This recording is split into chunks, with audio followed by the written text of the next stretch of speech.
Well, welcome to the Lake District. I'm on my way to Angleton Pikes. Well, it really didn't go all to plan. Now, I thought that having booked in at a National Trust campsite for 2 nights, for Tuesday and Wednesday, that I'd have Tuesday and Wednesday night, that I would have time to recover. And so that really was part of the plan all along, that I have a couple of days of relatively chilled time. Now, sadly, that didn't really work out either.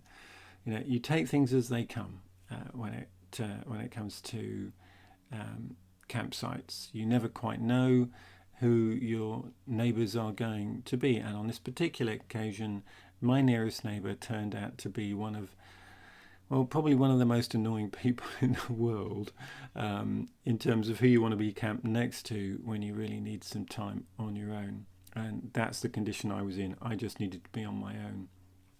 So sadly, the person who camped next to me, I think probably had some mental health issues actually, and desperately needed company that I wasn't in a position to give at the time. And just imagine, if you will, that person who kind of invades your personal space when they stand next to you and talk to you, and doesn't really have those normal social boundaries that most of us abide by, and then halve that distance, and that was this person. And despite many attempts to end conversation, really didn't pick up on the hints, the increasingly unsubtle hints that I was giving to the extent that eventually I really just had to walk away just to go to the loo, made some excuses, and after I was still about 30 yards away, the gentleman concerned was still talking to me. It was really quite inappropriate. Anyway, it meant that I couldn't relax, sadly, in that particular place.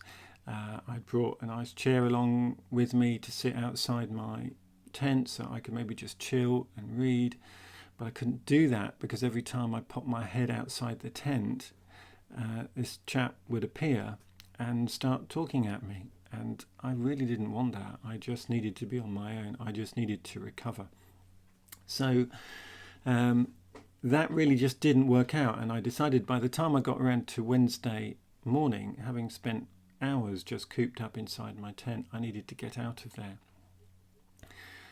Added to that, the weather forecast meant that I was having some second thoughts as well. The Wednesday evening was forecast for heavy thunderstorms in the Lake District, and so I knew that I couldn't really just abandon the campsite and go and camp out. I really don't fancy camping out in a heavy thunderstorm. I think that's just asking for trouble on top of a mountain. So I decided in the end that the best thing that I could do, because also I didn't think I was fit enough to go up another mountain at that point, was to head home again.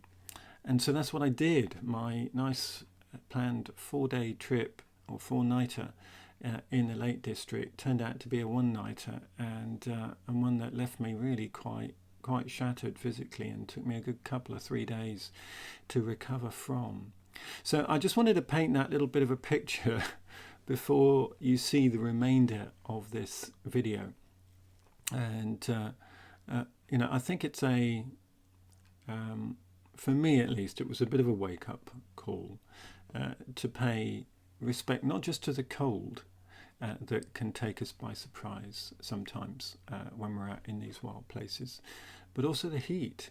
And that I think for me, generally speaking, I needed to be fitter than I am in order to be able to do that particular walk and that climb comfortably, particularly with the amount of kit that I was carrying. So there you go, word from the not so wise to those who might be venturing out this year. Get yourself fit enough to do this kind of work, and watch out for the heat. Anyway, I'll leave you to crack on with the rest of the video.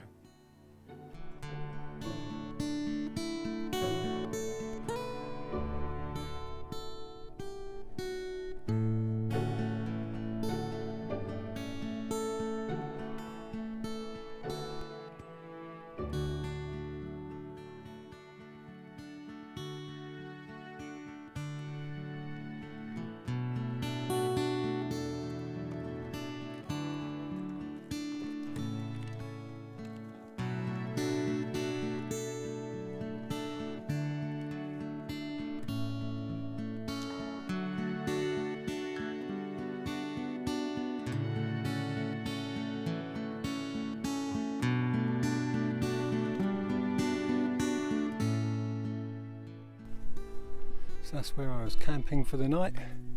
There's a bunch of D&V guys down there, 8 of them that I passed yesterday, who almost were going to camp there. That's where I camped, and left it this morning with no trace. Didn't do my usual kind of departure vlog down there for obvious reasons.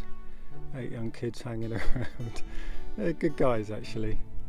They had I think they were about a mile away last night.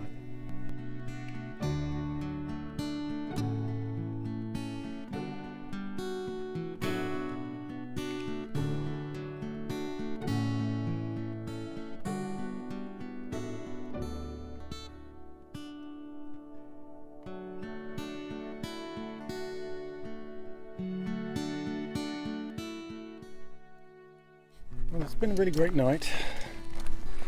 Photographically, I'm pretty sure that the Milky Way stuff didn't work, and took a lot of pictures, but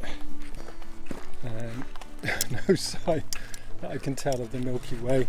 Just too much other light, I think. There's the moon, and this time of year, the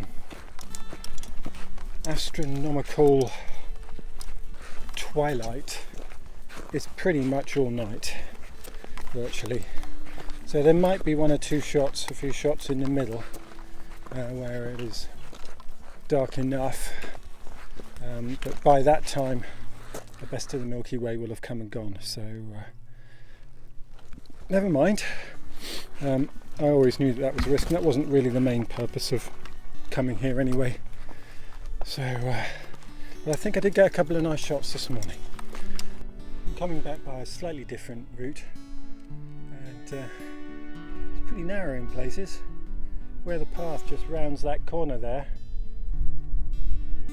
are actually bike tracks, and so someone's been riding their mountain bike round some of these really steep, nasty paths. That takes courage. Be in the Alps, can you? Gorgeous.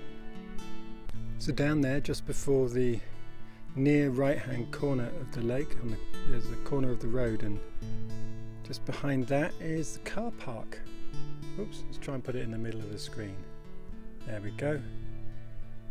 So yeah, so there is the car park right in the middle of the screen now. That's where I'm headed for, by a rather roundabout route.